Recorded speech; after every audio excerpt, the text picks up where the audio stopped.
Heavenly Father, we thank you for this morning time. Even as we go into your word, the study on the subject of postponing matters of procrastination. I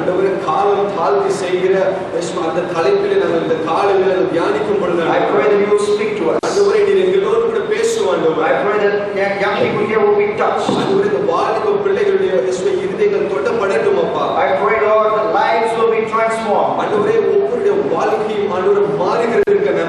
In Jesus Christ's name I pray. Amen. Yes, particular cricket match happened in the year 2008, I believe. Cricket match 2008 வருடத்தில் நடந்தது. It was the year after India won the T20 World Cup. It was the second T20 World Championship. அதாவது India முதல் தடவை 2007 T20 World Cup win பண்ணது. அதுக்கு அடுத்த வருஷம் நடந்த T20 World Cup. India were in a must-win game against England. இது இங்கிலாந்துக்கு ஆப்போசிட்டா நம்ம விளையாண்டு கொண்டிருக்கிறது. கண்டிப்பாக இந்தியா ஜெயிக்க வேண்டும் என்ற ஒரு கட்டாய சூழ்நிலை. If they lost to England, they would be out of the World Cup. இங்கிலாந்திடம் நாம் தோற்று போய்விட்டால் நாம் வெளியே போக வேண்டிய சூழ்நிலை ஏற்படும். And in the middle was India.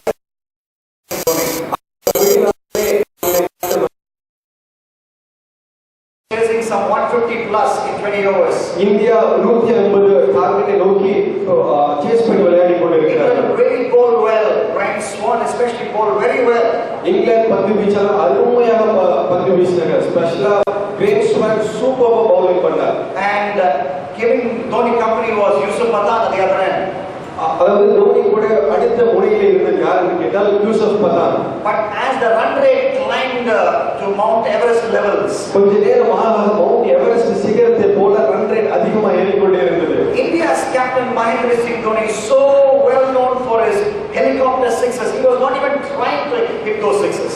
அதாவது ஹெலிகாப்டர் சிக்ஸஸ்க்கு பெயர் பெற்ற நம்முடைய இந்திய கேப்டன் தோனி அந்த நேரத்தில் அவர் மிடில் ஆர்டரில் ஆடிக்கொண்டிருக்கிறார். Not even try to hit those sixes. அந்த நேரத்தில் அவர் அந்த ஹெலிகாப்டர் சிக்ஸஸ் அடிப்பதற்கு கூட ஒரு முயற்சி கூட செய்யவில்லை. He was pushing for the ones and twos when India needed boundaries and sixes. India அதாவது பவுண்டரி 4 6 எப்பொழுது தேவைப்பட்டிருக்கிற சூழ்நிலையிலே அவர் சாதாரண ஸ்ட்ரோக் வைத்து single ஆடிக்கொண்டிருக்கிறார். I don't know what went inside the mind of Dhoni. எனக்கு தெரியவில்லை தோனியுடைய அதாவது சிந்தனைக்குள்ள என்ன ஓடிக்கொண்டிருந்தது. Thought we can do this later. Maybe even in the last over you have Yusuf Pathan on the other side, the biggest six hitter in the world. No, we can at the last over, even the last 3-4 balls India can win this match. ஒருவேளை அவருடைய மனதிலே நம்முடைய பக்கத்திலே இருப்பது யூசுப் பதான். அவர் கடைசி over கடைசி 3 பந்து கிடைத்தாலும் பரவாயில்ல அவர் 6 அடித்து எப்படியாவது ஜெயித்துடுவார். அதனால அவர் என்ன செய்தார், இப்பொழுது நாம் 6 அடிப்பதை காட்டும் கடைசி ஓவர் அடிக்கலாம் என்று ஒரு காலத்தை தள்ளி போட்டு கொண்டே இருந்தார். But what Dhoni did was very dangerous. In fact, India lost that game by 7 or 8 runs and they were bundled out of the World Cup. Dhoni அன்று செய்தது மகா பெரிய ஒரு தவறாக முடிந்து விட்டது. அந்த தவறினால் அவர் காலம் தள்ளி செய்யலாம் என்று நினைத்த ஒரு காலத்தினால 7 ரன்கள் வித்தியாசத்தில் இந்தியா தோற்று போய் அந்த உலகக்கோப்பை விட்டு வெளியே வரக்கூடிய சூழ்நிலை ஏற்பட்டது. That is scene 1. அது ஒன்றாவது scene. That is, I'm bringing you to scene 2. நான் இரண்டாவது ஒரு சீனுக்குள்ள உங்களுக்கு கொண்டு செல்ல விரும்புகிறேன். World Cup final Mumbai, April 2nd, April 3rd, 2011. April 2011 வருஷம் நம்மளுடைய வேர்ல்ட் கப் ஃபைனல் மும்பைல நடக்கும் பொழுது India chasing 275 for a World Cup win. India 225 டார்கெட்டை நோக்கி பேட் செய்து கொண்டிருக்கிறது. 2 early wickets gone. சீக்கிரமே அதாவது முந்தின ஓவர்களிலே அநேக 2 விக்கெட்டுகள் போய்விட்டது. Kohli and Gambhir put on a partnership. அந்த இடத்துல கோலியும் கம்பீரும் ஒரு அருமையான பார்ட்னர்ஷிப் போடுகிறார். Kohli hits a return catch, goes back to the pavilion. அவர் கோலி ஒரு 6 அடிக்கிறார், கேட்ச் பண்ணுகிறார், return catch. Yeah, the bowler caught the cotton ball ஆயிட்டு என்ன பண்ணுகிறார், பவலியனுக்கு திரும்புகிறார். And India needed 161 runs or 170 balls. India 161 run out of 170 balls அடிக்க வேண்டும். And then after Kohli falls, all the eyes are transfixed to the Indian dressing room. Who's going to come out next? Kohli out ஆகி பவலியன் திரும்பின பிறகு யார் அடுத்து வருவார் என்று சொல்லி எல்லாருடைய கண்களும் அதை நோக்கி பவலியனை பார்த்து They கொண்டிருந்தனர். were expecting Yuvraj Singh to come because he's the man in line to become the man of the tournament. எல்லாரும் நினைத்தார்கள் ஓகே அடுத்து வருவது கண்டிப்பாக யுவராஜ் சிங்காக தான் இருக்கும், ஏனென்றால் அவர் தான் நல்ல ஃபார்ம்ல இருக்கிறார் என்று சொல்லி. But who came? ஆனால் யார் வந்தார்? Dhoni came out. நம்முடைய தோனி வந்தார். Dhoni who said to himself, I'm not going to procrastinate coming inside the middle of the. Dhoni அவருடைய இருதயத்திலே பேசிக்கொண்டார், இந்த இடத்திலே நான் இப்பொழுது செய்யக்கூடிய காரியத்தை நான் தள்ளி போட மாட்டேன், நிச்சயமாக நான் சொல்ல வேண்டும் என்று We're சொன்னார். not going to push this chase to the last ball. I'm going to go in, I'm going to provide leadership for this chase, and we're going to get the 275 well before the last over is bowled. இந்த தடவை தோனி எவ்வாறு சிந்திக்கிறார் என்றால், இதை நான் கடைசி over வரை கடைசி நேரம் வரை நான் கொண்டு போவதில்லை, நானே முன்பாக சென்று என்னுடைய வீரர்களுக்கு நான் ஒரு எக்ஸாம்பிளாக இருந்து முன்னின்று நடத்தி செல்ல வேண்டும் என்று சொல்லி அவர் முன்னாக இருக்கிறார். The main grave mistake I made in that game, in that previous T20 World Cup, I'm not going to make again. So he walked inside the middle and there was a gasp in Wankhede Stadium, Mumbai. அந்த இடத்திலே பார்த்தீங்கன்னா 2008 வருடத்திலே நான் T20 world கப்ல நான் செய்த அந்த தவறை நான் மறுபடியும் செய்ய மாட்டேன் என்று சொல்லி நான் இப்பொழுது இறங்குகிறேன் அப்படி சொல்லி அவர் அந்த மும்பை பட்டணத்திலே அந்த கிரவுண்டில் அவர் இறங்கி வருகிறார். And towards the last few overs, India needed a run a ball to win the World Cup. அதாவது கடைசி நேரங்களில் பார்த்தீங்கன்னா சொற்பங்கள் ரொம்ப ஈஸியாக ஜெயிக்கக்கூடிய சூழ்நிலை ஏற்படுகிறது. That's when Dhoni hit Malinga for 2 back-to-the-back boundaries, and then India had plenty of balls. He hit a 6 and sealed India win because he didn't want to postpone matters and increase the tension. He wanted to do it in style, the balls to spare. அந்த நேரத்திலே தான் அவர் யோசிக்கிறார், அந்த நேரத்திலே மலிங்கா அப்படியே பால் செய்கிறார்.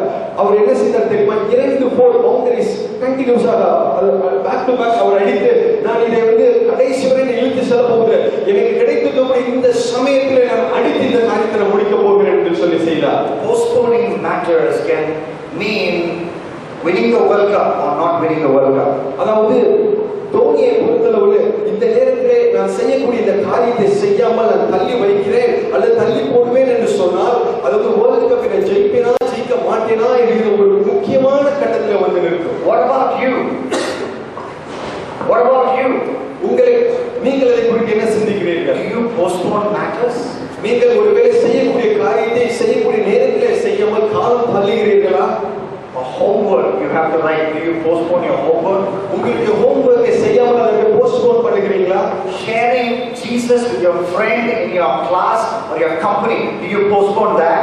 ஆண்டவரை குறித்த ஆண்டவருடைய அன்பை உங்களுக்கு பக்கத்தில் இருக்கக்கூடிய ஸ்கூல்ல இருக்கக்கூடியதோ அல்லது கம்பெனிலையோ சொல்ல முடியாமல் அதை அப்படியே போஸ்ட்போன் பண்ணி கொண்டு இருக்கிறீங்களா? The Bible says we must not postpone matters. வேதம் தெளிவாக சொல்கிறது, நாம் ஒரு காரியத்தை காலம் தள்ளி போடக்கூடாது என்று சொல்லி. Postponing matters can become very, very dangerous. Postpone பண்ணுகிற அந்த ஒரு காரியம் மிகவும் அதாவது டேஞ்சரான ஒரு காரியமாக மாறலாம். More dangerous than losing the World Cup. It can even lead you to eternal hell. அதாவது வேர்ல்ட் கப்பை தவறு விடுவதை காட்டிலும் முடியாது, அதாவது நித்தியமான வாழ்க்கையை தவறவிடக்கூடிய ஒரு சூழ்நிலை கூட ஏற்படலாம். What are the matters we cannot postpone? என்னென்ன காரியங்களை நாம் காலம் தள்ளி செய்ய முடியாது? Do not postpone your devotion. அதாவது ஆண்டவருடைய வார்த்தையை படிப்பதிலே அதை தியானம் பண்ணுவதை நாம் தள்ளி போடக்கூடாது. Turn with me to the book of Song of Songs. அதாவது சாலமோனின் உன்னத பாட்டுக்கு நேராக நாம் திரும்ப போகிறோம். Very interesting book. மிகவும் அருமையான ஒரு இன்ட்ரெஸ்டான book. Song of Solomon chapter 5. உன்னத பாட்டு 5ஆம் அதிகாரம். And I want to read one paragraph there. அந்த இடத்திலே ஒரு சில வசனங்களை நாம் வாசிக்க போகிறோம். It says the lady is talking here. அங்கே ஒரு பெண்மணி பேசுகிறார். Look at verse 2 onwards. 5ஆம் அதிகாரம் 2ஆம் வசனத்திலிருந்து பார்க்க போகிறோம். Read up to verse 8. 8ஆம் வசனம் வரை. I will not read it to you, but I want you to look at it when I am talking to you. அந்த வசனங்களை வாசிக்க போகிறதில்லை, ஆனால் அந்த வசனங்களை குறித்து நான் பேசும்போது நீங்கள் வசனத்தை I பாருங்க. don't know where Song of Solomon is. You can look at the index. There's nothing wrong. You can look at the index and find out where Song of Solomon is. உன்னத பாட்டு எங்க இருக்குன்னு தெரியலனா first பேஜ்ல இருக்கக்கூடிய இண்டெக்ஸை பார்த்து டைரக்டா It போயிடுங்க. is somewhere in the center of the Bible. அது பைபிள்ல சென்டர் பார்ட்ல இருக்கும். And once you start reading the book, you will not leave it. That's another matter. I'm not going to get into that matter. அந்த புக்கை படிக்க ஆரம்பிச்சீங்க, அந்த புக்கை யாரும் நீங்க விட மாட்டீங்க. Okay, Song of Solomon chapter 5. உன்னத பாட்டு 5ஆம் அதிகாரம் 2 to 8. 2ஆம் வசனத்தை The lady is sleeping there. அந்த இடத்துல ஒரு பெண்மணி தூங்கி There is கொண்டிருக்கிறார். a knock on the door. அந்த இடத்துல ஒரு சத்தம் கேட்கிறது. She knows who is at the door. அவளுக்கு நன்றாக தெரியும் யார் அந்த கதவை தட்டுகிறார் என்று It is சொல்லி. not a man because he is also calling out her name. அவளுக்கு நன்றாக தெரியும் யார் அந்த மனுஷன், யார் என்றால் அது அவளுடைய மனவாளன். And but what she says, அந்த இடத்துல அவர் என்ன சொல்லுகிறார்? verse 3, I have put on my garment. How can I put it on? I have bathed my feet. How could I soil them? அந்த வசனத்தை என் வஸ்திரத்தை கலற்றி போட்டு நான் எப்படி அதை திரும்பவும் பண்ணுவேன் என்று சொல்லுகிறார். I am naked. How can I get dressed and open the door? நான் என்னுடைய வஸ்திரங்களை எல்லாம் கலற்றி விட்டு நான் எப்படி மறுபடியுமாக வஸ்திரத்தை போட்டுவிட்டு அந்த கதவை நான் திறப்பது? The beloved put his hand to the latch. அந்த நேசர் தமது கரங்களை அந்த அருமையான அந்த துவாரத்தின் வழியாக விடுகிறார். And this girl's heart was thrilled within her. அவளுடைய இதயம் அவருக்குள்ளே பூரித்தது. She knows why he's coming. He wants to talk with her. He wants to communicate with her. அவளுக்கு நன்றாகவே தெரியும் ஏன் தன்னுடைய நேசர் இந்த நேரத்தில் வருகிறார் என்று சொல்லி. அவர் தன்னோடு கூட பேசுவார், தன்னோடு கூட காரியங்களை பகிர்ந்து கொள்வார் என்று அவருக்கு நன்றாகவே தெரியும். It is probably the midnight hour, so she wants to have a long, uninterrupted conversation with her. அந்த அதாவது நடுவு ராத்திரியில ஒருவேளை என்னுடைய மனவண்டியோடு கூட நான் அதாவது யாரும் தடை பண்ணாத யாரும் டிஸ்டர்ப் பண்ணாத மாதிரி நான் பேசிக்கொண்டே இருக்கலாம் என்று அவர் நினைத்திருக்கலாம். But finally, before she decided, okay, I will go open the door. When several minutes passed. அதாவது இது நடந்து அநேக நிமிடங்கள் நேரங்கள் ஆகிவிட்டது. So she also likes to hug the pillow and sleep. அவளுக்கு பார்த்தீங்கன்னா தூக்கத்தின் மேல் அவ்வளவு பெரிய தலையை அப்படியே பிடித்துக் கொண்டு தூங்கிக் கொண்டு இருக்கணும். This is a spring mattress she's lying down on. ஒருவேளை அவள் படுத்திருக்கிறது பார்த்தீங்கன்னா ஸ்ப்ரிங் மேட்ரஸ் அப்படியே படுத்திருந்திருக்கலாம். And she loves this man, but she also loves sleep. அவளுக்கு தன்னுடைய நேசம் மேல அதிக ஒரு லவ் இருக்கு, ஒரு நேசம் இருக்கிறது. அதை காட்டிலும் இந்த பெட் மேலே இந்த பில்லோ மேலே ரொம்ப ஜாஸ்தியான love. And by the time she opens the door, அவள் தன்னுடைய அந்த கதவை திறப்பதற்கு முன்னாகவே and nobody is there. அந்த இடத்துல வந்து யாருமே இல்லை. He is gone. அவர் போய்விட்டார். She is crying out. அவள் அழுகிறார். She is raising her voice. அவளுடைய சத்தத்தை உயர்த்து. The man who knocked the door had gone. அவளுடைய கதவை தட்டின அந்த மனுஷன் அந்த இடத்தை விட்டு அவர் சென்று விட்டார். Because of procrastination. ஏன் தெரியுமா? அவர் கதவை திறக்க வேண்டிய நேரத்தை திறக்காமல் அவர் தள்ளி போட்டுக் கொண்டிருந்தார். She lost precious hours of communication her man would have otherwise had with her. தன் நேசரோடு கூட மிகவும் முக்கியமான அவருடைய காரியத்தை அவர் பகிர்ந்து கொள்ளக்கூடிய நேரத்தை அவர் விட்டுவிட்டார். There is a beloved from heaven. His name is Jesus. நமக்கு மிகவும் நேசராய் இருக்கக்கூடிய இயேசு கிறிஸ்து ஒருவர் இருக்கிறார். He loves you like no one else has loved you or will love you. இதுவரை உங்களை நேசித்த இனிமேல் நேசிக்க போகிறவர்களை காட்டிலும் அதிகமாக உங்கள் மேல ஒரு அன்புடைய ஒரு இயேசு சுவாமி இருக்கிறார். Every day he wants to communicate with you. ஒவ்வொரு நாளும் அவர் உங்களோடு கூட பேச வேண்டும், உங்களோடு கூட காரியங்களை பகிர்ந்து கொள்ள வேண்டும் என்று ஆசைப்படுகிறார். He primarily communicates with you through the written word of God, which we call as the Bible. இந்த தேவ வசனத்தின் மூலமாக, இந்த வேதாகமத்தின் மூலமாக அவர் நம்மோடு கூட தன்னுடைய காரியங்களை பகிர்ந்து கொள்கிறார். But what are you doing? ஆனால் நீங்கள் என்ன செய்கிறீர்கள்? Say not now. ஒருவேளை இப்போ இல்லை, இப்போ ஆண்டவரே, I have other things to do. ஆண்டவரே எனக்கு அநேக காரியங்கள் இருக்கிறது. I have TV to watch. ஆண்டவரே எனக்கு டிவி இருக்குது பார்ப்பதற்கு. I have friends to chat with. நான் ஃப்ரெண்ட்ஸ் கூட chat பண்ணுறதுக்கு நிறைய friends. I have SMSs to reply. எனக்கு நிறைய எஸ்எம்எஸ்க்கு reply பண்ணக்கூடியதுக்கு. So I don't have time to read God's love letter to me, which is the Bible.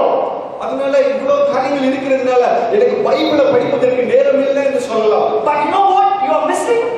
ஆனா உங்களுக்கு ஒன்று தெரியுமா, நீங்க ஒரு காரியத்தை இழந்து கொண்டிருக்கிறீங்க. Every day, ஒவ்வொரு நாளும் when you read this book, எப்பொழுதும் இந்த வேத வசனத்தை God has படிக்கிறீர்கள், got a special word for you. ஒவ்வொரு நாள் படிக்கும் பொழுது தேவன் உங்களுக்கு என்று சொல்லி விசேஷித்த வார்த்தைகளை அவர் That வைத்திருக்கிறார். special word will speak to a special situation in a special way on that day, which is a special day. அந்த விசேஷித்த வார்த்தைகள் ஒவ்வொரு நாளும் உங்களுக்கு விசேஷித்த விதமாக வரும். அந்த விசேஷித்த விதமான காரியங்கள் உங்களுடைய வாழ்க்கையில் விசேஷித்த விதமாக செயல்படும். If you don't spend time reading God's word, தேவனுடைய வார்த்தையை வாசிப்பதிலும் அதை தியானம் பண்ணுவதில் நீங்கள் நேரம் செலவழிக்கவில்லை என்றால், you procrastinate, if you postpone it, அதை ஒருவேளை நீங்கள் காலம் தள்ளிக் கொண்டிருந்தீர்கள் என்றால், it will be gone forever. அது அந்த நேரம் அப்படியே போய்விடும். You can never get it back. அந்த நேரத்தை நாம் திரும்பி பெற முடியாது. The procrastination of devotion. ஆண்டவருடைய வார்த்தையை தியானம் பண்ணுவதிலே அதை பண்ணாமல் அதை தள்ளி போட்டுக் கொண்டிருப்பது. And let me talk about the procrastination of something else, postponing of something else. அதாவது மற்றொரு காரியத்தை நாம் பார்க்க போஸ்ட்போன் பண்ணிக்கிற மற்றொரு காரியத்தை, The procrastination of reconciliation. ஆண்டவரோடு கூட ஒப்புரவாகுதல் என்கிற ஒரு காரியத்திலே நாம் காலம் தாழ்த்துகிறதை குறித்து நாம் பார்க்க This is போகிறோம். what Jesus said in Matthew chapter 5. மத்தேயு 5ஆம் அதிகாரத்தில் இதைத்தான் இயேசு சுவாமி சொல்லுகிறார். Verse 25. 25ஆம் வசனத்திலே, Come to terms quickly with your accuser when you are still going with him to court. உங்களுடைய அதாவது நீங்கள் குற்றம் சாட்டுகிறவர்களோடு கூட நீங்கள் என்ன பண்ணுங்கள்? சீக்கிரமாக ஒப்புரவாகுங்கள். Let your accuser hand you over to the judge and the judge to the guard and you go to prison. அந்த நியாயாதிபதியினிடத்தில் சென்று நியாயாசனத்துக்கு முன்பதாக உங்களை கொடுத்து மற்ற காரியங்களை செய்வதற்கு முன்பதாக நீங்கள் ஒப்புரவாகி விடுங்கள் என்று சொல்லுகிறார். If you have made a mistake, நீங்கள் ஒருவேளை தவறு செய்திருந்தால் go and reconcile that person. அவரோடு கூட சென்று அவரோடு நீங்கள் ஒப்புரவாக வேண்டும். Say sorry. அவரிடத்தில் சாரி என்று சொல்லுங்கள். Please pardon me. என்னை மன்னித்து விடுங்கள் என்று சொல்லுங்கள். That is essential. அது மிக முக்கியமானது. The Bible says, வேதாகமம் சொல்லுகிறது, Colossians chapter 3 and verse 13. கொலோசியர் 3ஆம் அதிகாரம் 13ஆம் வசனத்திலே, this is a modern version. I read to you from a modern translation of Colossians 3:13. Forgive as quickly and as completely as the master forgave you. அதாவது இந்த இடத்துல எப்படி கூட உங்கள் எஜமான் எப்படி உங்களை மன்னித்திருக்கிறாரோ அதே மாதிரி நீங்கள் எவ்வளவு சீக்கிரமாக நீங்கள் மற்றவர்களை மன்னிக்க முடியுமோ மன்னித்து விடுங்கள் என்று சொல்லி ஒரு டிரான்ஸ்லேஷன் சொல்லுது. This is the message that you need to hear. இந்த நாளில் நீங்கள் கேட்கக்கூடிய செய்தி இதுதான். Because you are interested in creating a world record. நீங்கள் ஒருவேளை உலகத்தில் ஒரு சாதனை படைப்பதற்காக நீங்கள் interest A world record of saying I have not spoken to that person for 70 days. என்ன ரெக்கார்ட் தெரியுமா? நான் 70 நாள் ஆச்சு அந்த பக்கத்துல உள்ளவங்க நான் பேசவே இல்லை என்று சொல்லி அப்படிப்பட்ட ஒரு record. 3.5 years I have not even looked at that fellow's face. அந்த 3 வருஷம் அந்த மனுஷனோட மூஞ்ச கூட பார்த்தது இல்லை. Because that day she said this against me. ஏனென்றால் அவன் அன்னைக்கு என்ன பத்தி தப்பா சொன்னான். And you are building up your world record, improving it day by day. ஒவ்வொரு நாளும் உங்களுடைய வேர்ல்ட் ரெக்கார்ட் உலக சாதனை அப்படியே கட்டிக்கொண்டே போகிறீங்க. Your problem is you are procrastinating reconciliation. நம்முடைய பிரச்சனை என்ன தெரியுமா? இந்த இடத்துல ஒப்புரவாகுதல் என்கிற ஒரு காரியத்தை நாம் அப்படியே தள்ளி போட்டுக்கொண்டே இருக்கிறோம். My Bible says, ஆனால் என்னுடைய வேதம் என்ன சொல்லுகிறது? as quickly and completely as the master forgave you. எவ்வளவு சீக்கிரமா எவ்வளவு முழுமையாக ஒருவரை நீங்கள் மன்னிக்க முடியுமோ அவரை நீங்கள் மன்னிக்க வேண்டும் என்று சொல்லி என்னுடைய வேத வசனம் சொல்லுகிறது. I remember my college days. என்னுடைய கல்லூரி வாழ்க்கையை குறித்துதான் ஒரு காரியம் எனக்குள்ளாக ஓடுகிறது. You know, I had to lead a devotion in this is a Bible college. I had to lead a devotion in Bible college. என்னுடைய பைபிள் காலேஜ்ல ஒரு நாள் மார்னிங் டிவோஷன் ஒரு நடத்தக்கூடிய ஒரு சூழ்நிலை ஏற்பட்டது. That devotion I know, when I look at it now, I know what I said is stupid. I said something stupid against the ladies. அன்னைக்கு காலையில பாத்தீங்க அப்படின்னா நான் பேசினது இன்று நான் நினைக்கும் பொழுது அது எவ்வளவு ஒரு கிறுக்குத்தனமாக இருக்குது என்று சொல்லி நான் நினைக்கிறேன். அது வந்து லேடிஸை குறித்து நான் தவறாக சொன்னேன். So I went and apologized. நான் அந்த கேர்ள்ஸ்க்கு முன்னால போயிட்டு நான் சாரி சொன்னேன். And then I was trying to talk normally with them. அவங்களோட கூட சாதாரணமா பேசுவதற்கு நான் ஆரம்பிச்சேன். But you know what they told me? ஆனா அவங்க என்ன சொன்னாங்க தெரியும்? We are not like you boys. We are not like you boys. உங்கள மாதிரி பசங்க நாங்க கிடையாது. உங்கள மாதிரி நாங்க கிடையாது. உங்கள மாதிரி கிடையாது. We will take 5 to 6 days to come back to normal. அதாவது 5 to 6 நாள் நான் வந்து நார்மலா வந்ததுக்கே எடுப்போம் அப்படின்னு சொன்னாங்க. That's a big lesson for me. And how I should run my marriage. அதனால நான் கற்றுக்கொண்ட ஒரு முக்கியமான ஒரு பாடம் அது என்னுடைய மேரேஜ் வாழ்க்கையிலும் அது மிகவும் யூஸ்ஃபுல்லாக இருக்கிறது. But the Bible says forgive us quickly and completely as the master forgave you. Bible என்ன சொல்லுது? வேதம் என்ன சொல்லுகிறது? எவ்வளவு சீக்கிரமா எவ்வளவு முழுமையாக ஒருவரை மன்னிக்க முடியுமோ அவரை மன்னித்து விடுங்கள் என்று சொல்லி. There's a third area where we postpone matters. மூன்றாவது ஒரு காரியத்தை குறித்து பாருங்க. எந்த இடத்துல நாம் காலத்தை தாழ்த்துகிறோம், காலம் தள்ளி போடுகிறோம் என்று சொல்லி. Procrastination of possession of holiness. அதாவது பரிசுத்தத்தை குறித்து நாம் காலம் தாழ்த்தி கொண்டிருக்கிறதை குறித்து பார்க்க போகிறோம். We know we have to be holy, we know we have to live a pure life, but we are procrastinating when we have to possess that holiness that God wants in our life. நமக்கு நன்றாகவே தெரியும் நம்முடைய ஆண்டவர் நம்முடைய வாழ்க்கையில பரிசுத்தத்தை எதிர்பார்க்கிறார் என்று சொல்லி. ஆனால் அந்த பரிசுத்தத்தை அடைவதற்கு அந்த பரிசுத்தத்தை முற்றிலுமாக மாறுவதற்கு நாம் காலத்தை தள்ளி கொண்டு இருக்கிறோம். God wants us to be like Djokovic, you know the tennis player Djokovic. At one point in time he won 38 or 39 matches in 2011 without single defeat. He won every match. Djokovic. அதாவது ஆண்டவர் நம்மை Djokovic என்ற ஒரு tennis பிளேயரை போல இருக்க வேண்டும் என்று விரும்புகிறார். அந்த ஜோகோவிக் எப்படி என்றால் 38 மேட்சஸ் மனசை கண்டினியூஸா அவர் ஜெயித்து கொண்டு வருகிறார். That's how God wants you to be in your Christian life. அப்படித்தான் ஆண்டவராய் இயேசு கிறிஸ்து உங்களுடைய கிறிஸ்தவ வாழ்க்கையில நீங்கள் ஜெயித்து கொண்டு வர வேண்டும் என்று விரும்புகிறார். Not beating one temptation, losing 10 temptations, beating one temptation, and losing 15 temptations, and then beating half a temptation and losing 30 temptations. அதாவது நம்முடைய வாழ்க்கையில் அடிக்கடி நடக்கிற மாதிரி அது ஒரு சோதனையில ஜெயித்து விட்டு 10 சோதனை விழுந்து போவதோ, ஒரு சோதனையில ஜெயித்து 15 சோதனையில தோற்று போவதோ, அப்படிப்பட்ட காரியங்கள் இல்ல. கன்சிஸ்டன்டா, அதாவது 38 காரியங்களை ஜெயித்தது போல நாம் இருக்க வேண்டும். He wants you to be a consistent winner over your battle with the flesh, with the devil, with the evil friends around you. ஆண்டவராய் இயேசு கிறிஸ்து நம்முடைய வாழ்க்கையில என்ன விரும்புகிறார் தெரியுமா? நம்மை சுற்றிலும் இருக்கக்கூடிய காரியங்களோ, மாம்சமான காரியங்களோ, அதாவது ஈவனான அநேக தீங்கான காரியங்களை விட்டு நம்முடைய வாழ்க்கையில எப்பொழுதும் வெற்றியாக நடக்க வேண்டும் என்று அவர் விரும்புகிறார். Look at Deuteronomy chapter 9 and verse 3. உபாகமம் 9ஆம் அதிகாரம் 3ஆம் வசனத்தை பார்க்கும்போது I just want to read one last sentence in that verse. அந்த வசனத்துல கடைசியா இருக்கக்கூடிய ஒரு சில வார்த்தைகளை நாம் வாசிக்க போறோம். God says to the Israelites, ஆண்டவர் இஸ்ரவேலர்களை பார்த்து சொல்லுகிறார், you shall drive them out and make them perish quickly. அவர் என்ன சொல்கிறார் தெரியுமா? அந்த மனிதர்களை எவ்வளவு சீக்கிரமாக வெளியே துரத்த வேண்டுமோ துரத்தி அழித்து விடுங்கள் என்று சொல்கிறார். Make them perish quickly. அவர் அந்த சீக்கிரமாக அழித்து விடுங்கள் என்று சொல்கிறார். Which means the enemies that you will meet after you got out of Egypt and go to the promised land, you will meet many enemies. You have to make them perish quickly. அப்படின்னா என்ன தெரியுமா? நீங்கள் அந்த வாக்குத்தத்தம் பண்ணப்பட்ட அந்த இடத்துக்கு போகும் பொழுது அநேக எதிரிகளை பார்ப்பீர்கள். அவர்களை பார்த்து அழித்த மாத்திரத்துல எவ்வளவு சீக்கிரமாக அழித்து போட வேண்டுமோ அவ்வளவு சீக்கிரம் அழித்து போடுங்கள் என்று linger around temptation. அதாவது நாம் அந்த சோதனைகளோடு கூட விளையாடி கொண்டு அவர்களோடு கூட செல்லக்கூடாது. Don't dance around temptation. சோதனையோடு கூட சேர்ந்து டான்ஸ் ஆடி கொண்டு இருக்க கூடாது. Run away. அந்த இடத்தை விட்டு ஓடி போய் விடுங்க. Win over temptation.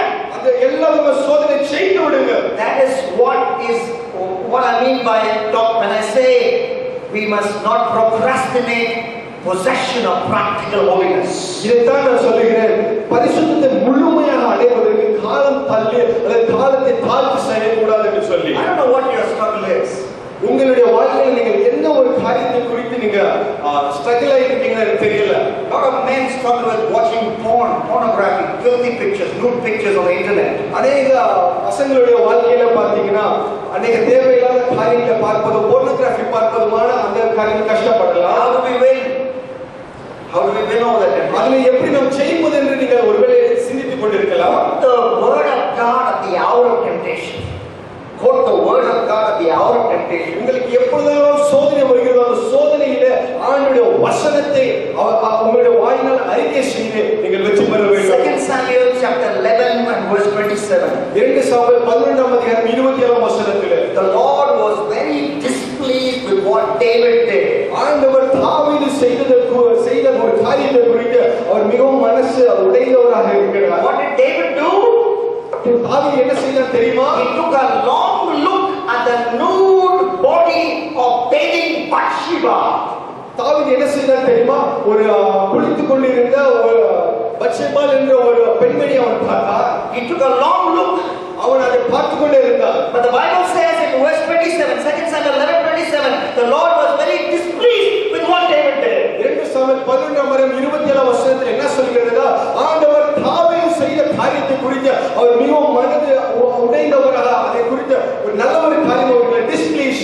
When you are tempted, எப்பொழுதெல்லாம் நீங்கள் சோதனைக்குள்ளாக போகிறீர்களோ, tempted to watch pornography, அதாவது ஒருவேளை போர்னோகிராஃபி வாட்ச் பண்ண வேண்டும், பார்க்க வேண்டும் என்று நீங்கள் ஒரு சோதனைக்குள்ள செல்லும் பொழுது quote this verse.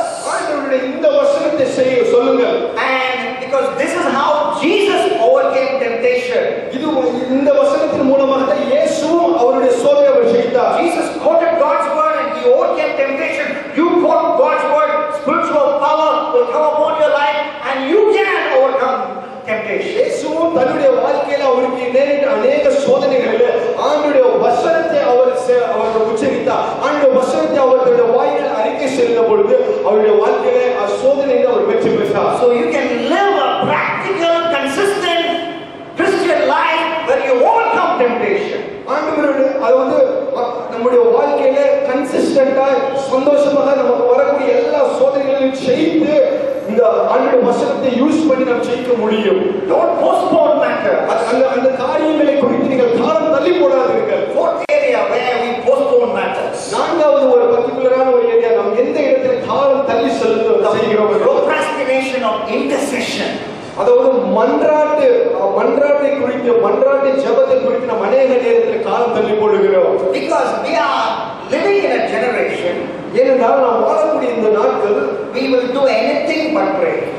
நாம் எதனாலும் செய்வோம் ஜெபிப்பதை தவிர. You see, the other day, just few days back, ஒரு சில நாட்கள் முன்பதாக a young man who was around 19 years old, 20 years old, அதாவது 19-20 வயது நிறைந்த ஒரு மனுஷன், ஒரு வாலிபர், good career ahead of him.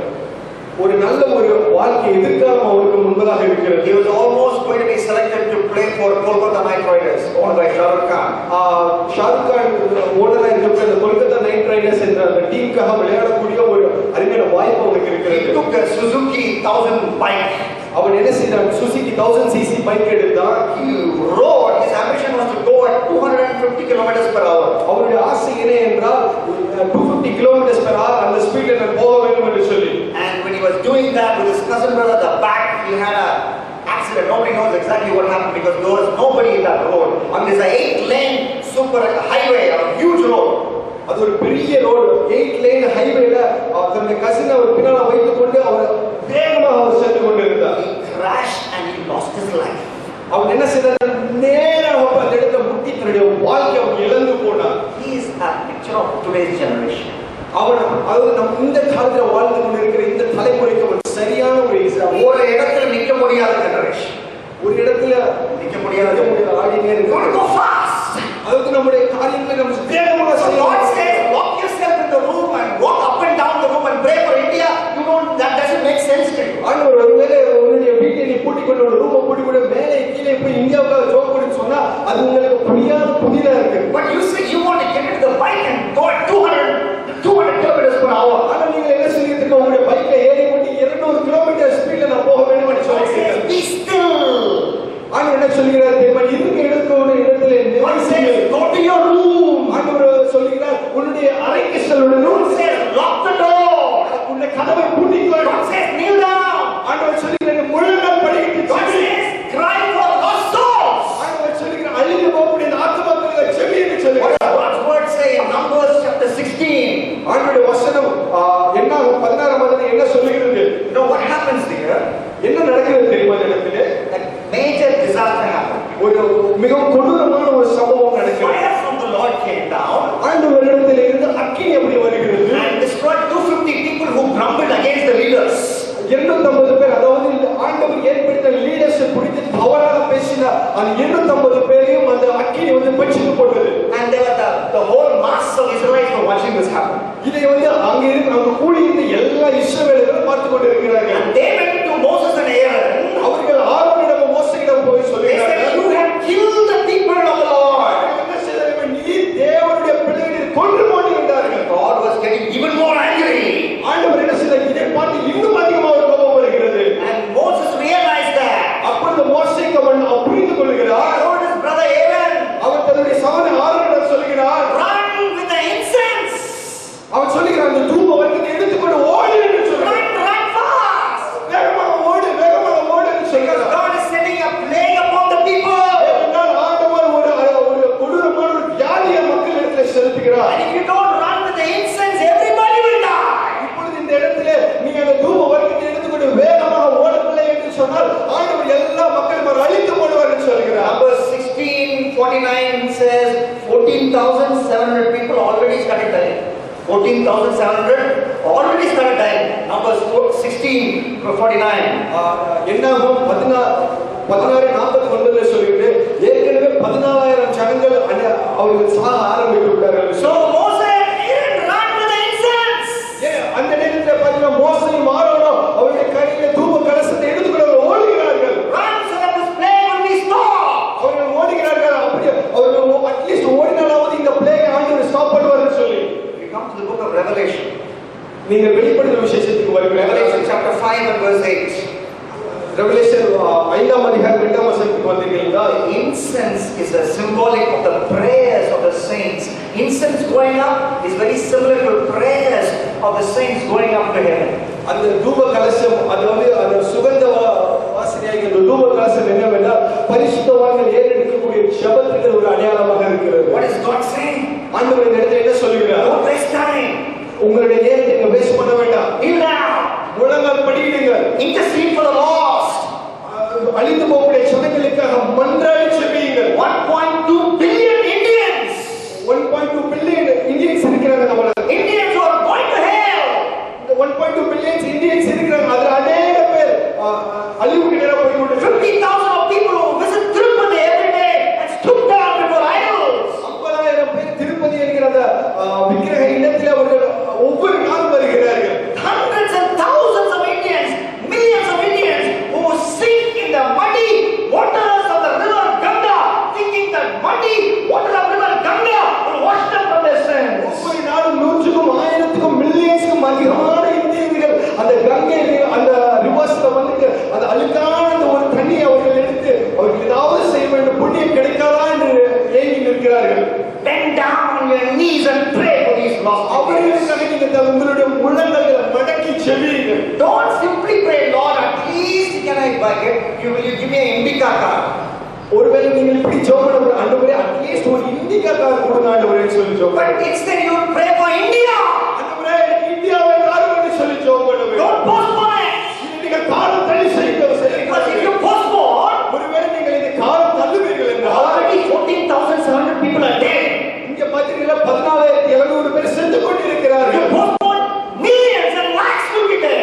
ஒருவேளை நீங்கள் காலம் தள்ளி கொண்டிருந்தீர்கள் என்றால் லட்சக்கணக்கான கோடிக்கணக்கான மக்கள் அழிந்து போய்விடுவார்கள். Go to eternal hell. அவர்கள் நித்தியமான நரகத்துக்கு செல்வார்கள். Don't procrastinate your intercession. நீங்கள் மன்றாட்டி ஜெபிக்கக்கூடிய ஜெபத்தை தயவு செய்து காலம் தள்ளி அதை தாழ்த்தாதீர்கள். Fifth area where we should not procrastinate. ஐந்தாவது ஒரு காரியத்தை நாம் பார்க்க போகிறோம். Don't postpone, don't procrastinate the expression of determination. Hard work, determination.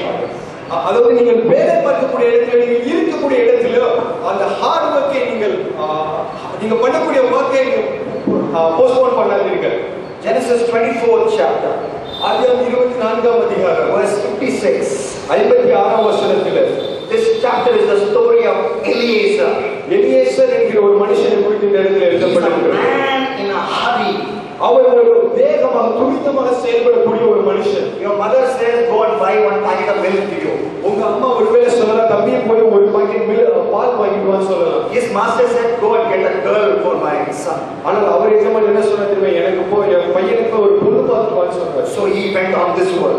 அவர் இந்த பொண்ணு பார்க்கிற வேலைக்கு அவர் போகிறார். And he says in verse 56, இந்த 56ஆம் வசனத்தில் சொல்லுகிறது, Genesis 24, ஆதியாகமம் 24ஆம் அதிகாரம் 56ஆம் வசனம். don't delay me since the Lord has prospered my way. Send me away that I may go to my master. Don't delay me. தாமதப்படுத்த என்னை சீக்கிரமாக அனுப்புங்கள். I need to go back to my master. என்னுடைய மாஸ்டருக்கு போய் நான் ஒரு பொண்ணை பார்த்து வர வேண்டும் என்று சொல்லி. No, I have found the girl. I need to go back to my master. நான் ஒரு பொண்ணை ஒரு பெண்மணியை நான் கண்டுபிடித்து விட நான் என்னோட மாஸ்டருக்கு திரும்ப சொல்ல வேண்டும் என்று சொன்னேன். I don't have time to eat 1 week full of biryani, chicken biryani, mutton biryani, beef biryani, all the biryanis. I don't have time to eat. I need to go back. Report back to him. நான் இந்த இடத்துல உட்கார்ந்து chicken biryani, mutton biryani, எல்லா பிரியாணியும் எல்லாம் சாப்பிட்டு நான் நேரத்தை வேஸ்ட் பண்ண விரும்பல. நான் என்னோட எஜமானுக்கு நான் சொல்ல வேண்டும் என்று He சொல்கிறேன். gave me a work. என்னுடைய எஜமான் எனக்கு ஒரு வார்த்தையை கொடுத்தார். That work is over by the grace of God. அவருடைய கிருபையினால் அவர் சொன்ன ஒரு காரியம் நடந்து முடிந்தது. So I need to get back and tell him the job is done. அதனால நான் என்ன செய்ய வேண்டும், சீக்கிரமாக துரிதமாக என்னுடைய எஜமானிடத்தில் போய் எஜமானே நீர் கொடுத்த இந்த வேலையை நான் முடித்து விட்டேன் என்று சொல்ல வேண்டும். I don't have time to waste. இந்த இடத்துல நான் டைம் வேஸ்ட் பண்றதுக்கு எனக்கு டைமே இல்ல. What about you? உங்களை குறித்து தான் ஒரு காரியம். Work in a company. நீங்கள் ஒருவேளை வேலை செய்யக்கூடிய கம்பெனியில Do you show determination to finish the work that is given you? உங்களுக்கு ஆண்டவர் கொடுத்திருக்க அல்லது உங்களுக்கு ஒரு பாஸ் கொடுத்திருக்கக்கூடிய வேலையை நீங்கள் செய்வதில் உண்மையாக ஹார்ட் ஒர்க்காக இருக்கிறீர்களா? Or do you postpone that? அல்லது ஒருவேளை நீங்கள் செய்யக்கூடிய வேலையை செய்யாமல் போஸ்ட்போன் பண்ணிட்டு இருக்கிறீங்களா? Or if you have a break in your company, ஒருவேளை a break.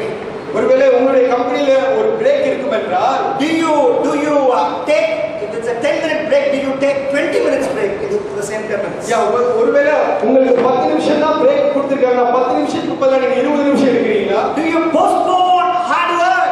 உங்களுடைய ஹார்ட் ஒர்க்கை நீங்கள் அப்படியே காலம் தள்ளி செய்து கொண்டிருக்கிறீர்களா? If you have to finish your homework, உங்களுடைய ஹோம்வொர்க்கை நீங்கள் முடிக்க வேண்டும் என்றால் postpone finishing your homework. உங்களுக்கு நீங்கள் முடிக்க வேண்டிய ஹோம்வொர்க்கை செய்யாமல் அதை காலம் தள்ளி செய்து கொண்டிருக்கிறீர்களா? The Bible speaks to us from Proverbs chapter 6. வேதாகமம் Proverbs நீதிமொழிகள் 6ஆம் வசனத்தின் மூலமா நம்மோடு கூட பேசுகிறது. Proverbs 6 chapter read from 6 to 11.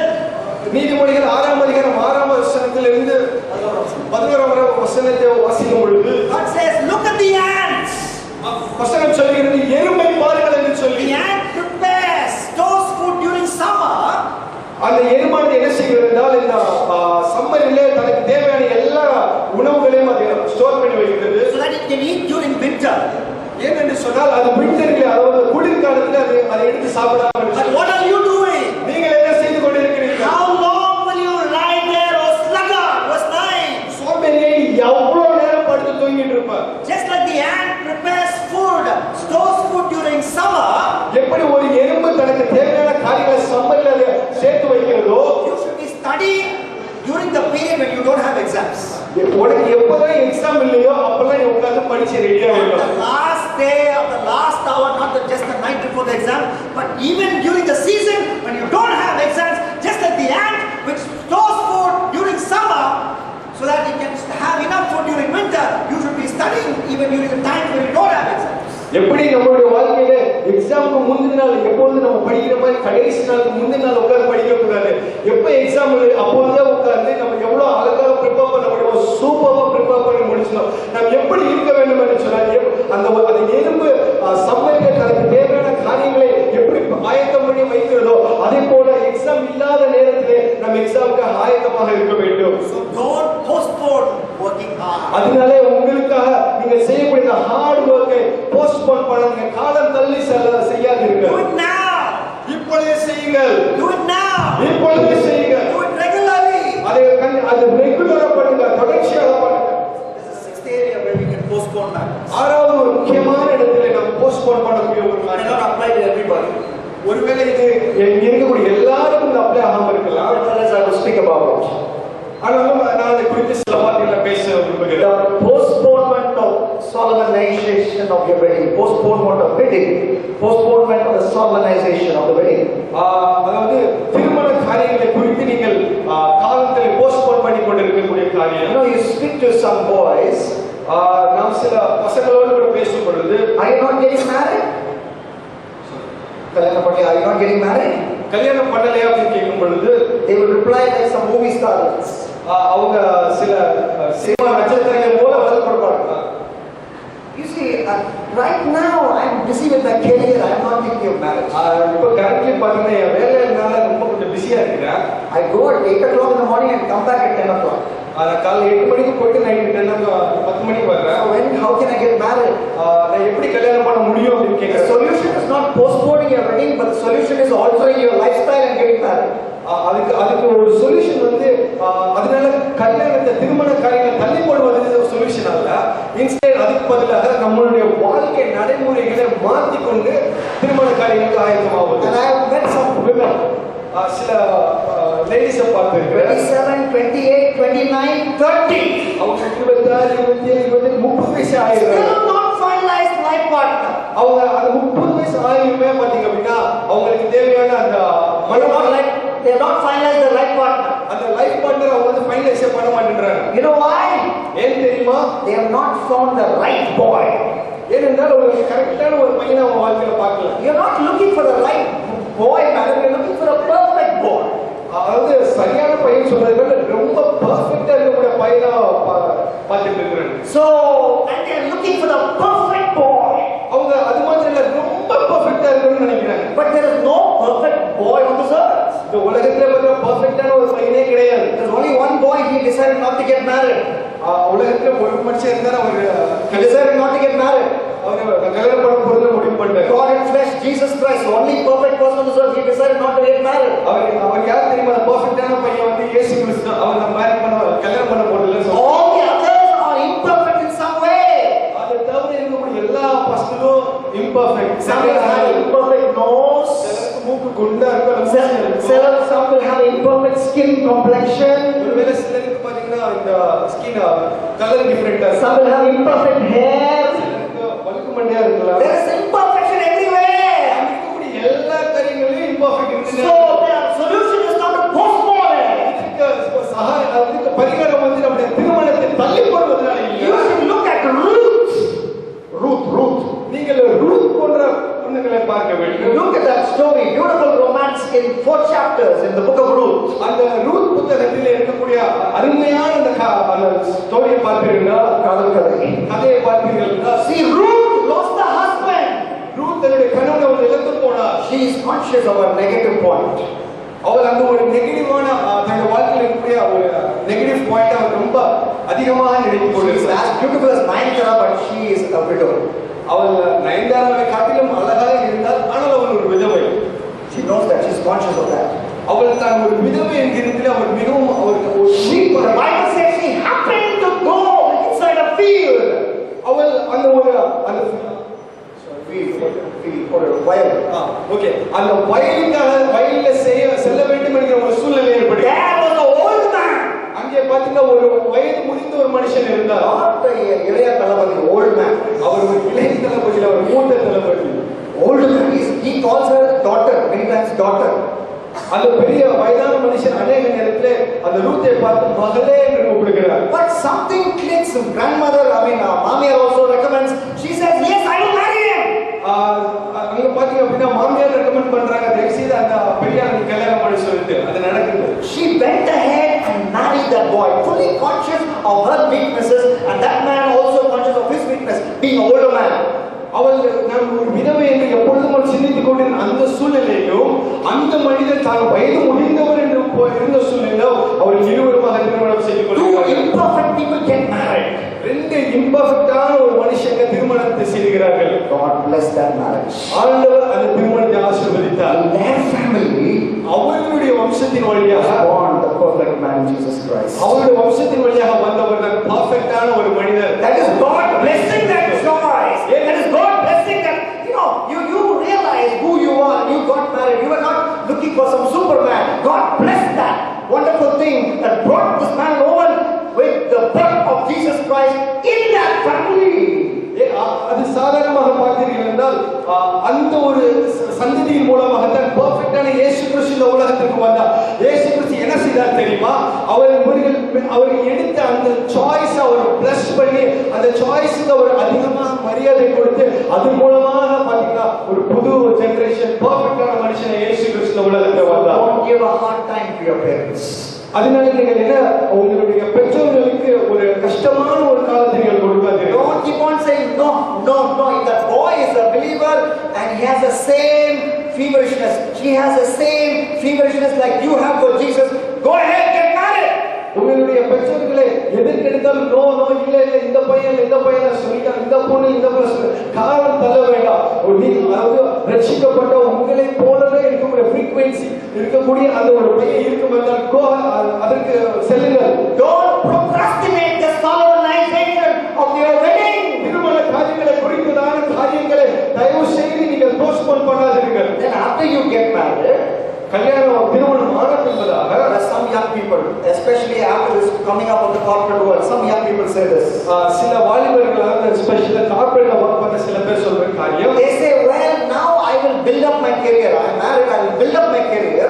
இப்போ நான் என்ன சொல்லிருந்தா நான் கல்யாணம் திருமணம் ஆயிடுச்சு, இனிமே பாத்தீங்கன்னா என்னோட கெரியரை நான் கட்ட போறேன். And then after when I'm 45, 50s, 55, then I will spend time with my wife and children. 40, 50, 55 வருஷம் நான் நல்லா கெரியர் பில்ட் பண்ணதுக்கு அப்புறம் என் வைஃபோட கூட சந்தோஷமா So till 1 o'clock I will be in the office, come and sleep and go to office at 7 o'clock. Night 1 o'clock வரைக்கும் ஆபீஸ்ல இருந்துட்டு காலையில 7 மணிக்குள்ள எந்திச்சு போயிட்டே இருப்பேன். You fool! நீ ஒரு கிறுக்க. When you are 45, you maintain that lifestyle, your wife will not even be with you.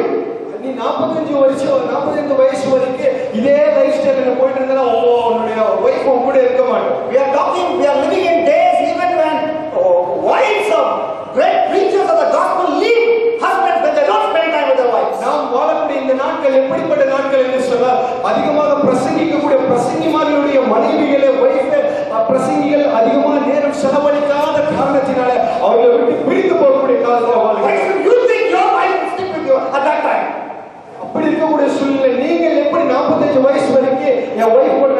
Spend பண்ண மாட்டேன்னு நீங்க நினைச்சிட்டு இருக்கலாம். Look at God's word. ஆண்டவருடைய வார்த்தையை பாருங்க. Look at Song of Solomon chapter 7. உன்னத பாட்டு 7ஆம் அதிகாரத்தை Look at பாருங்க. the lady talking to her husband. அந்த இடத்திலே அந்த பெண்மணி தன்னுடைய நேசரோடு கூட பேசுவதை Song பாருங்க. of Solomon chapter 7 and verse 11. உன்னத பாட்டு 7ஆம் அதிகாரம் 11ஆம் வசனத்தை பாருங்கள். Come, my beloved, let us go into the fields and launch into the villages. என்னுடைய நேசரே வாரும் நாம் அந்த வயல்வெளிக்கு சென்று அந்த இடத்துல தங்கி இருக்கலாம் என்று சொல்கிறார்கள். She wants a romantic getaway into a village. அவர்கள் தன்னுடைய நேசரோடு கூட காலத்தை தன்னுடைய ரொமான்ஸை செலவழிக்க வேண்டும் என்று அவர்கள் ஆசைப்படுகிறார்கள். 12ஆம் வசனத்தை பாருங்கள். Let us go early to the vineyard. அவர் சொல்கிறார் அதிகாலையில சீக்கிரமாக அந்த வயல்வெளிக்கு செல்வோம் என்று சொல்கிறார். Before mother-in-law gets up, let us go out. நம்ம மாமியார் எந்திக்கிறதுக்கு முன்னால நம்ம நினைச்சு போயிட்டே இருக்கலாம். So that I can spend some time.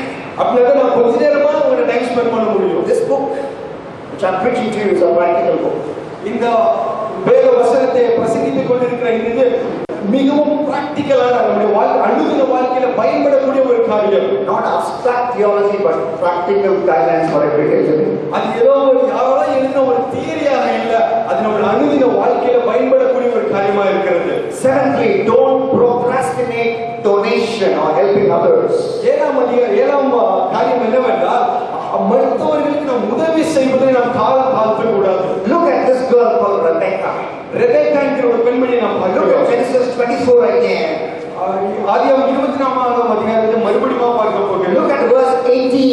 18ஆம் வசனத்தை பாருங்கள். Look at the whole chapter. அந்த முழு அதிகாரத்தை பாருங்கள். This man wanted her to give him a drink. This man wanted her to give him a drink. இந்த மனுஷன் எனக்கு மட்டும் தனிக்கிறான். எனக்கு மட்டும் தண்ணி தான் கேட்கிறான். But she runs. அவள் என்ன செய்ய ஓடுகிறாள். She gives him water.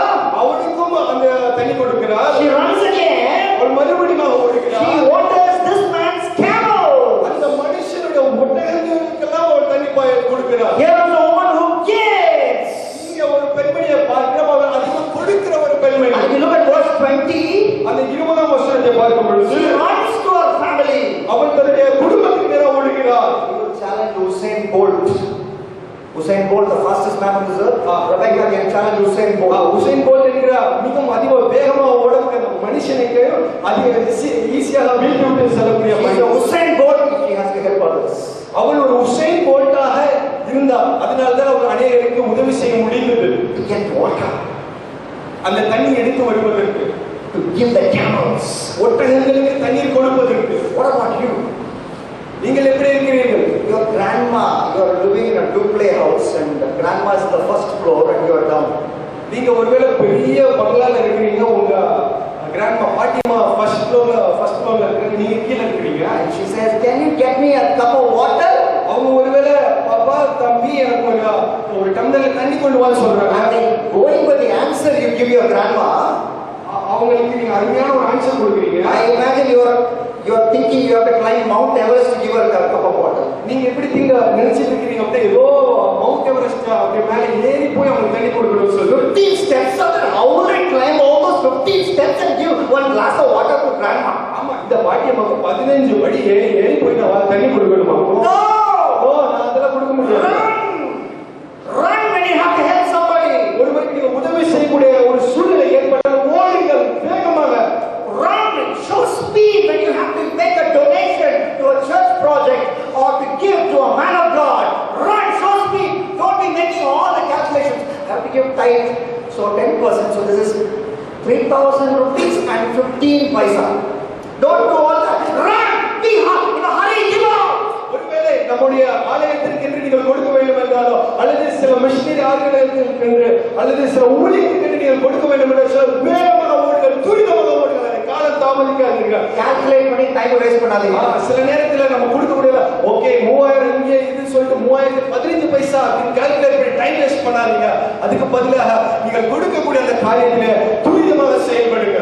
8th area where we procrastinate. எட்டாவது ஒரு காரியத்தை நாம் பார்க்க போகிறோம். The procrastination of evangelization. சுவிசேஷம் அறிவிப்பதிலே நாம் காலம் தாழ்த்துவது. The procrastination of evangelism. அதாவது நம்ம சுவிசேஷத்தை அறிவிக்கிற ஒரு காரியத்தை நாம் காலம் தாழ்த்தி செய்யும். The Holy Spirit speaks to this man. பரிசுத்த ஆவியானவர் அந்த மனுஷனோடு கூட பேசுகிறார். There is a man there அங்கே ஒரு மனிதன் இருக்கிறார். He is traveling by a chariot. அவன் ஒரு குதிரை ரதத்தில் அவன் வந்து கொண்டிருக்கிறார். Go! அந்த இடத்துக்கு போ. Go! போ. Go to him! அவனிடத்தில் சொல். What does my Bible say? என்னுடைய வேத வசனம் என்ன சொல்கிறது? What does Stephen do? அந்த இடத்துல ஸ்தேவான் என்ன செய்கிறார்? He ran. அவன் அந்த இடத்துல ஓடுகிறார். Acts 8 chapter verse 30, Stephen ran. அப்போஸ்தலர் 8ஆம் அதிகாரத்துல பாத்தீங்கன்னா ஸ்தீபன் அந்த இடத்துல ஸ்தேவான் ஓடுகிறார். Verse 30, he ran. 20ஆம் வசனத்துல அவர் ஓடுகிறார். He ran. 30ஆம் வசனத்துல அவர் ஓடுகிறார். And when he ran, what did he find Stephen? What did he find the Ethiopian government minister doing? Oh, Philip, sorry. Okay, in a hurry, I'm mixing up names. Okay, Philip ran. அவன் பிலிப்பு ஓடுகிறார். And what did Philip see the Ethiopian man reading? அவன் அந்த எத்தியோப்பிய அந்த பெரிய மனுஷனை அவன் பார்க்கும் பொழுது என்ன செய்கிறான்? He is reading Isaiah 53. அவன் ஏசாயா 53ஆம் அதிகாரம் சூழலை வாசித்துக் கொண்டிருக்கிறான். If he went slowly, அவன் ஒருவேளை மிகவும் ஸ்லோவா ஓடி இருந்தான் என்றால் he would have finished that passage and gone to the next passage. அவன் 53ஆம் அதிகாரத்தை முடிச்சுட்டு 54ஆம் அதிகாரத்துக்கு போயிருப்பான். But because he went fast, அவன் அது வேகமாக ஓடின ஒரு காரணத்தினால just in time, கரெக்டா எப்ப போய் சேருவாங்க நேரத்துல அதாவது எழுதி ஸ்டோர் பண்ணக்கூடிய ஒரு பெரிய ஒரு பாண்ட்.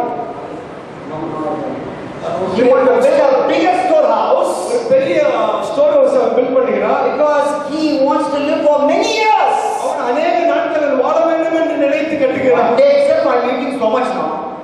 ஒரு நாள்ல இவ்வளவு இது So பண்றேன். if I have to live many years, நான் ரொம்ப நாள் வாழணும் அப்படி. I need a big house. நான் ஒரு பெரிய வீடை கட்ட வேண்டும். Store all the things I eat. நான் என்னெல்லாம் சாப்பிடுவேனோ அது எல்லாத்தையும் பெரிய வீட்டுல நான் சேர்த்து வைத்துக் கொண்டே இருப்பேன். If I buy later, then inflation problem. So let me buy today itself and store everything. கொஞ்ச நாள் கழிச்சு பாத்தீங்க அப்படின்னா பணவீக்க ஜாஸ்தி ஆயிடுது. அதனால அதெல்லாம் வேணாம், இப்போதே எல்லாம் ஸ்டோர் பண்ணிடுவேன். Why is he storing? எதுக்காக அவன் ஸ்டோர் பண்றான்? He wants to live many years and eat. அவன் அநேக நாள் இந்த உலகத்துல வந்து சாப்பிடணும்னு நினைக்கிறான். I can live without anything, but not without eating. So he's storing for eating.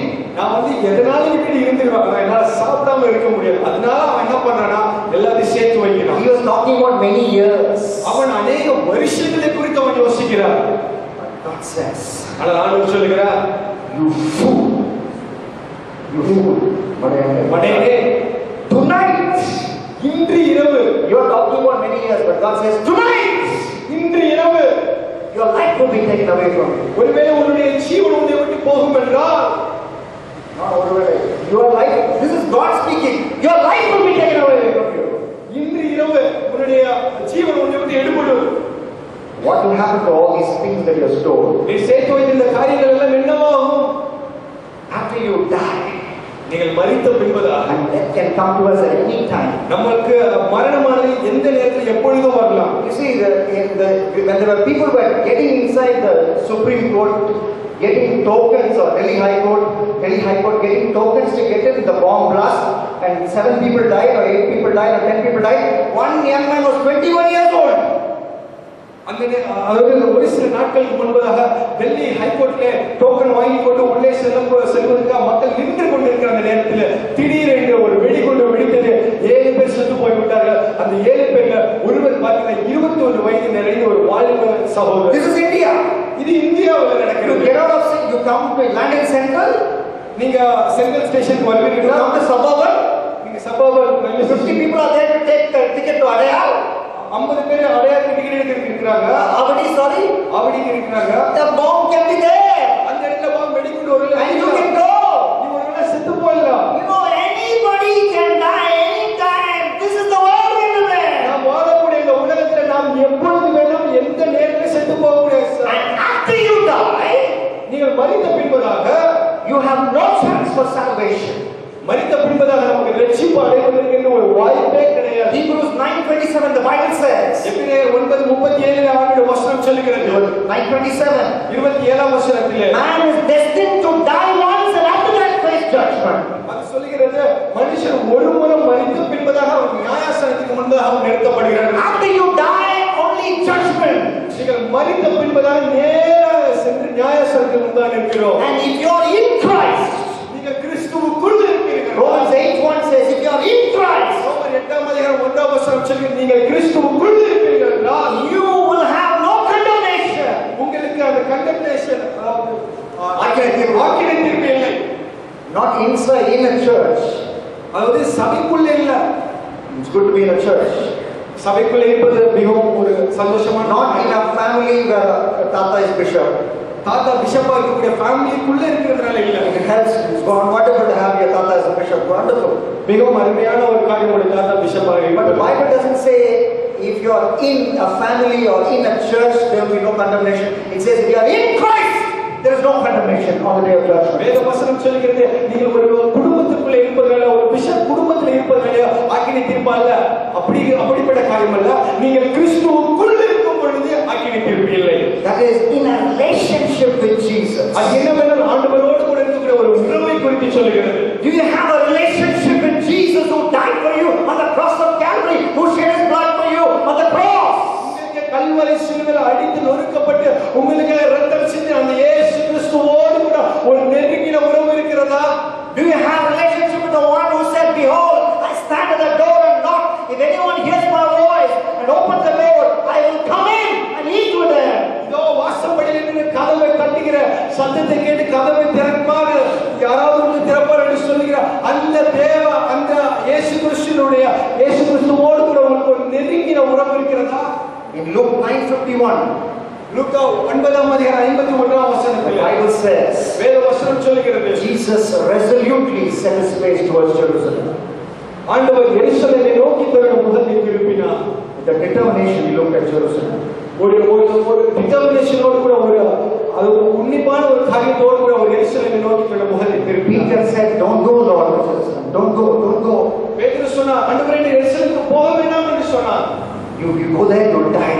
நீ அந்த இடத்துக்கு போவீர்கள், நிச்சயமாக நீ மரித்து போவீர்கள் என்று சொன்னார். Jesus did not procrastinate going to Jerusalem to die for you.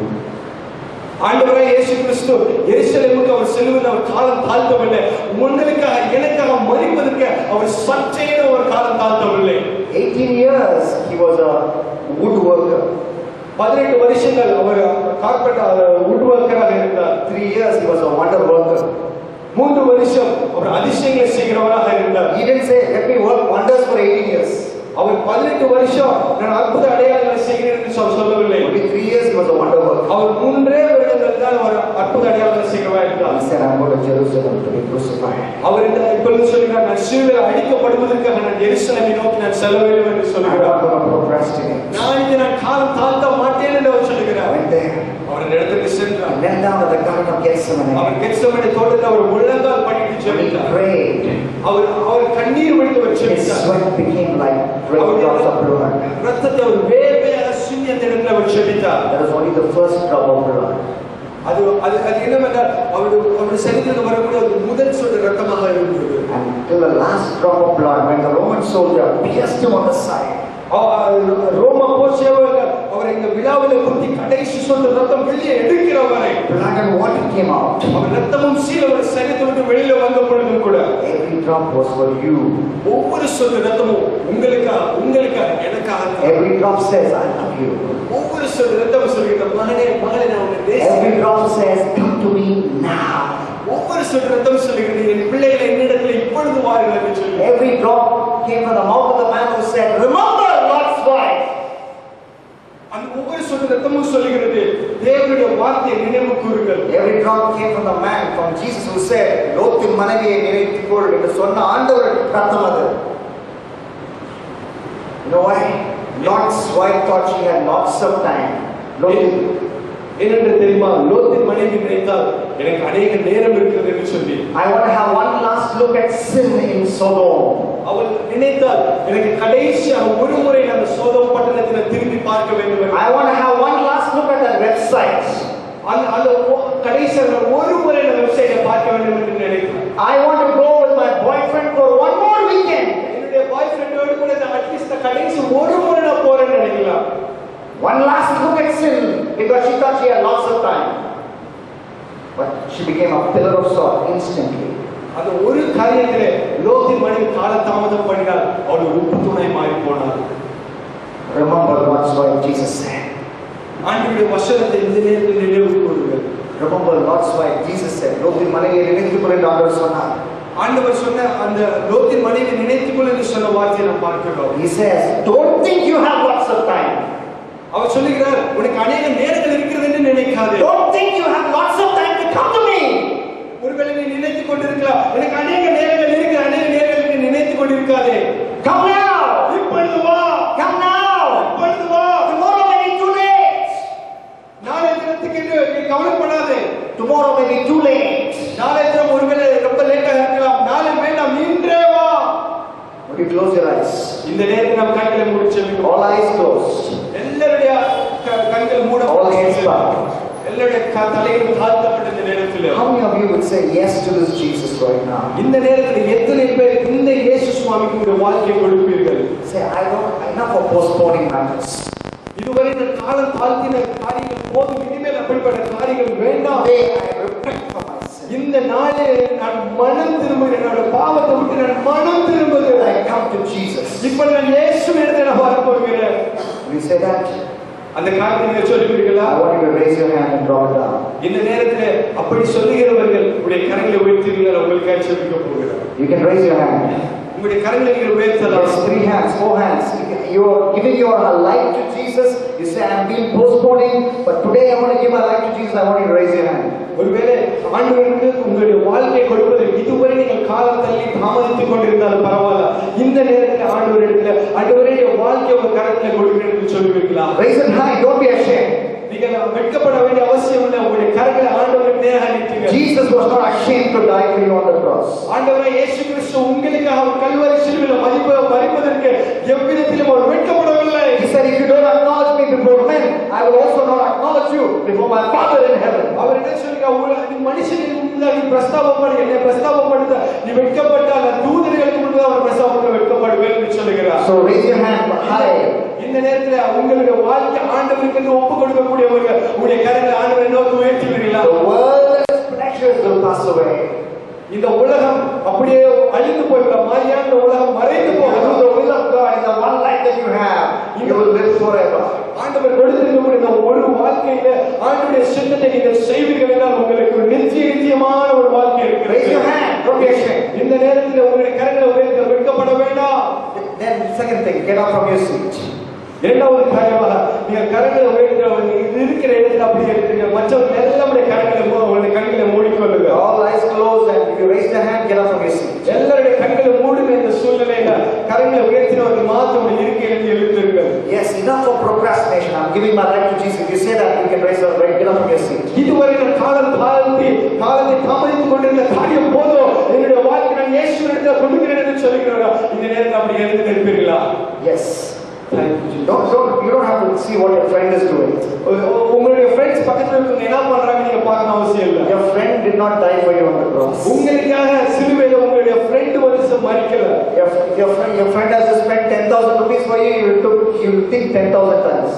அது உங்களுக்காக ஒருவேளை உங்களுடைய ஃப்ரெண்ட் 10,000 ரூபாய் கொடுக்கணும்னு சொல்லி அவர் நினைச்சா அவர் 10,000 தடவை யோசிச்சு அவர் கால்குலேட் பண்ணி தான் அவர் யோசிக்கிறார். But Jesus died for you. ஆனா இயேசு கிறிஸ்து அப்படி இல்ல. அவர் உங்களுக்காக எனக்கு அவர் கல்வாரி சிலுவையில் அவர் மரித்தார். You don't have to sit down because your friend is sitting down.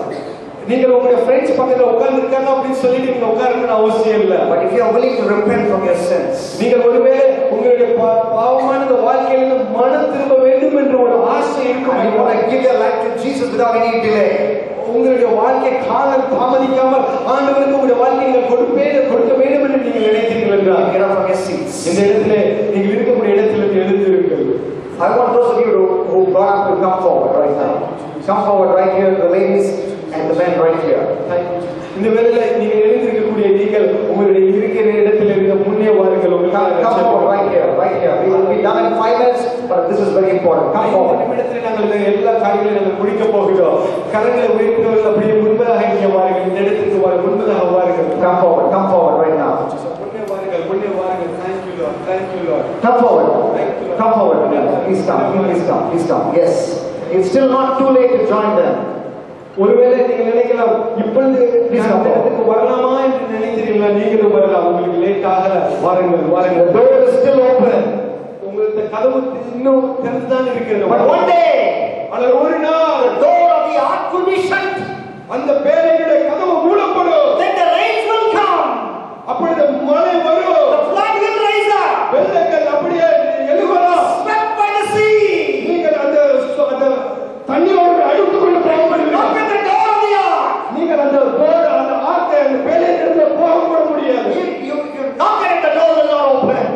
நீங்கள் அந்த பேரின் கதவை அந்த நேரத்தில் தட்டினீர்கள் என்றாலும் அந்த இடத்தில் திறக்கப்படாது. It will be too late. அது ரொம்ப தாமதமான ஒரு காரியமா மாறிவிடும். Jesus is the ark.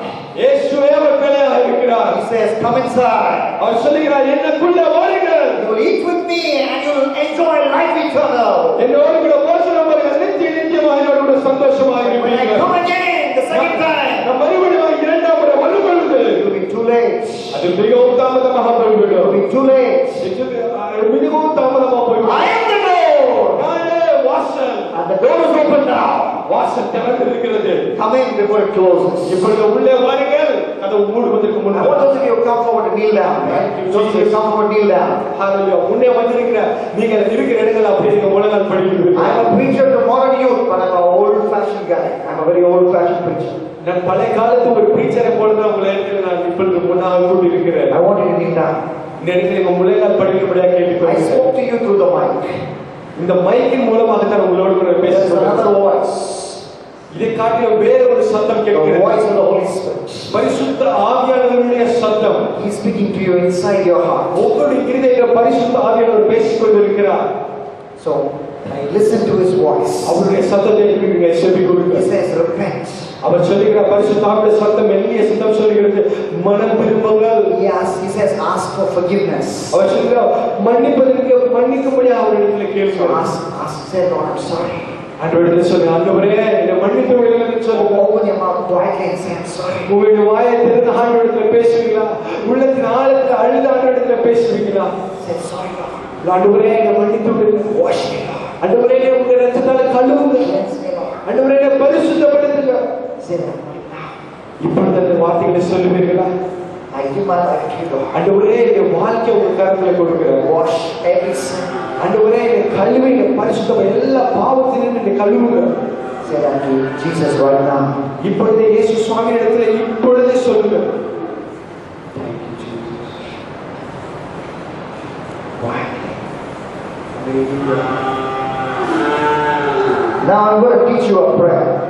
நான் இந்த நேரத்தில் ஒரு ஜெபத்தை நான் உங்களுக்கு டீச் பண்ண போகிறேன். Repeat this prayer after me. என்னோடு கூட சேர்ந்து இந்த ஜெபத்தை நீங்கள் செய்வீர்களா? This prayer is not magic words. இது ஒரு மேஜிக் வேர்ட், ஒரு மாயஜால வித்தை கிடையாது. Just starting a relationship with Jesus. இது என்னவென்றால் ஆண்டவரோடு ஆண்டவரே இயேசு கிறிஸ்துவோடு கூட உறவை நாம் ஆரம்பிக்கக்கூடிய ஒரு காரியம். So shall we pray together, those of you who come forward? நம்ம எல்லாம் சேர்ந்து நம்ம ஜெபம் பண்ணலாமா? Even those of you who didn't come forward but you want to accept Jesus. ஒருவேளை முன்னால நீங்க வராம இருந்தாலும் நீங்க உட்கார்ந்து இருக்கிற சிலர் நீங்க ஒருவேளை ஆண்டவரே இயேசு கிறிஸ்துவை ஏற்றுக்கொள்வேன் என்று சொல்வீர்கள் என்றால் You can repeat this prayer after me as well. நீங்களும் நான் சொல்லக்கூடிய இந்த ஜெபத்தை என்னோடு கூட சேர்ந்து ஜெபிக்கலாம். Dear Lord Jesus. அன்புள்ள இயேசு சுவாமி. Repeat this prayer. Dear Lord Jesus.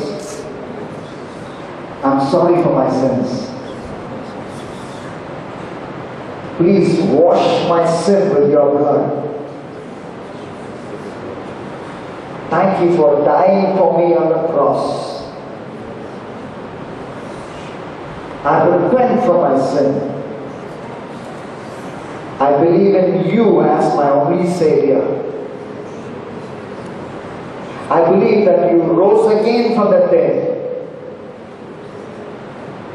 Become my Lord. Become my Savior. Become my captain. Become my everything. I turn over my life back to you. I offer my body, soul, spirit to you. Thank you for forgiving me. Thank you for coming into my heart. Thank you for coming into my life. I'm yours, Lord Jesus. In your name I pray. Amen. You can quietly go back to your seats. நீங்கள் அமைதியாக ஒரு இடத்துக்கு நீங்கள் செல்லலாம். I want some volunteers to kindly bring some of the literature, one sample each. I'll make some announcements and then we will be gone. இந்த நேரத்தில் கூட நாங்கள் கொண்டு வந்திருக்க கூட இந்த லிட்ரேச்சர்ல சில வாலண்டியர்ஸ் நீங்க எடுத்து வந்தீங்க அப்படின்னா நாங்கள் மக்களிடத்துல பேசுவதற்கு வசதியாக இருக்கும். So as they bring it, I want you to remember 4 things. அவர் கொண்டு வருகிற சமயத்திலே கூட 4 முக்கியமான காரியங்களை நீங்கள் நினைவில் வைக்க வேண்டும் என்று நான் ஆசைப்படுகிறேன். Especially those of you ஸ்பெஷலா இங்க முன்னால நீங்க வந்த நீங்க read your Bible every day. ஒவ்வொரு நாளும் வேத வசனத்தை வாசித்து அதை தியானியுங்க. That is God's word. God will speak to you when you read the Bible every day.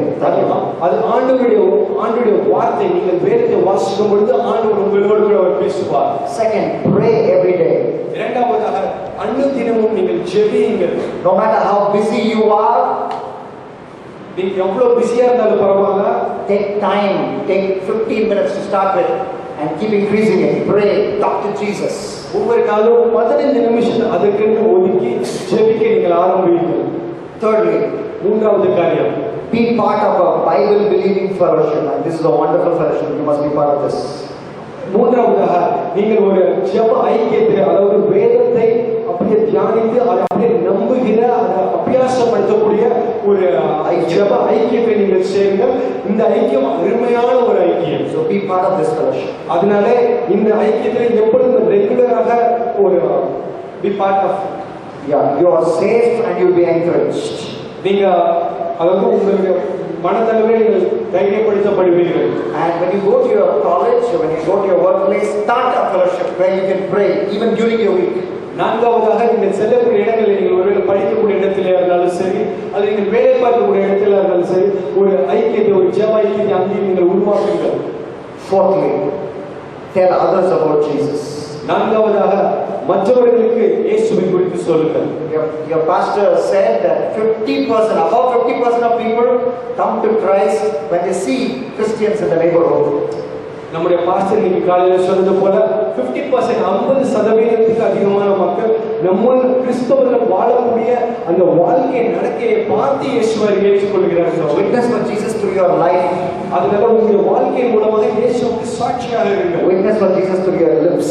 உங்களுடைய வார்த்தையின் மூலமாக ஆண்டவருக்கு சாட்சியாக இருங்கள். So every creative way use it to witness for Jesus. உங்களுக்கு தோணக்கூடிய கிரியேட்டிவ் இன்னோவேட்டிவ் வேஸ் என்ன மெத்தட் இருக்கோ எல்லாம் வச்சு யூஸ் பண்ணி ஆண்டவருடைய அன்பை சொல்லுங்க. These are the 4 basics. Stick to these basics. இந்த 4 முக்கியமான அடிப்படை காரியங்களில் நீங்கள் புரிந்து கொள்ளுங்கள், அதை பிடித்துக் கொள்ள விடாதீர்கள். God bless you.